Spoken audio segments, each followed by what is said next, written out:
On Monday this week, the Minister of State for Disaster Preparedness, Musa Echweru, said the magnitude of this year's dry spell could equal an earlier drought in 1944 if the rains do not fall by the end of March. The Teso region is not an exception. It is badly hit by the dry spell. Some people don't have anything to give their children.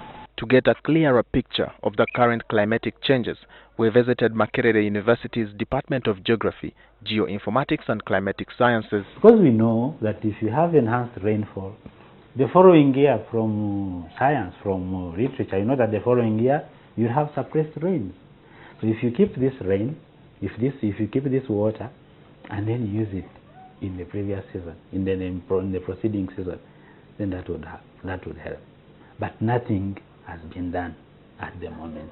Lecturer and coordinator of the meteorology unit at Makerere University, Dr. Alex Nimusima, says the current weather pattern is not directly linked to climate change. There's no change in the amount of rainfall that you're receiving. But what is changing is the distribution of this rainfall within the season. And it's this distribution that affects especially crop production. If rains are not evenly distributed within the season, and crops are at certain sensitive stages of growth, then it will affect production. A 2015 report from the Ministry of Water and Environment predicted the country would face the current weather and climate variations.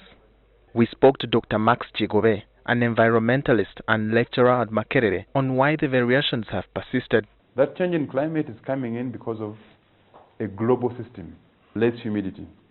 And how does that come to affect us? We are based on agriculture. Our water systems are natural.